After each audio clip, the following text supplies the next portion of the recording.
जब माँ का फ़ोन आया तब मैं बाथरूम से बाहर निकल रहा था। मेरे रिसीवर उठाने से पहले ही शिखा ने फ़ोन पर वार्तालाप आरंभ कर दिया। माँ उससे कह रही थी, शिखा, मैंने तुम्हें एक सलाह देने के लिए फ़ोन किया है। मैं जो कुछ कहने जा रही हूँ वह बस मेरी सलाह है, सांस लेने के नाते नहीं। उम्मीद है कि तुम उस पर विचार करोगी। और बोलिए माँ जी, बेटी, तुम्हारे देवर पंकज की शादी है। वह कोई गैर नहीं, तुम्हारे पति का सगा भाई है। तुम दोनों के व्यापार अलग हैं, घर अलग है, कुछ भी तो साझा नहीं है।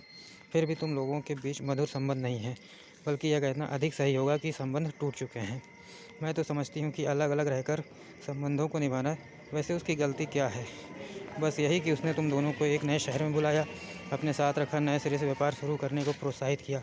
हो सकता है उसके साथ रखने में तुम्हें कुछ परेशानी हुई हो, एक दूसरे से कुछ शिकायतें भी हों, किंतु इन बातों से क्या रिश्ते समाप्त हो जाते हैं।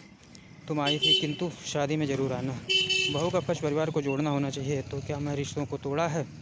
पंकज ही सब जगह तुम्हारी बुराई करते हैं, लोगों से यहाँ तक कहा है मेरा बस चले तो भाभी को गोली मार दूँ। उसने के आते ही दोनों भाइयों के बीच दरार डाल दी। माँ जी, दरार डालने वाली मैं कौन होती हूँ?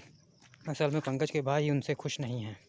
मुझे तो अब देखो, मैं यह तो नहीं कहती कि तुमने रिश्तों को तोड़ा है, लेकिन जोड़ने का प्रयास भी नहीं किया। रही बात लोगों के कहने की, वे इधर उधर की झूठी बातें करके परिवार में संबंधों में फूट डालते रहते हैं और झगड़ा कराकर मजा लेते हैं। तुम्हारी गलती नहीं है, तुम्हारे सामने चर्चा नहीं की, किंतु आज कह रही हूँ।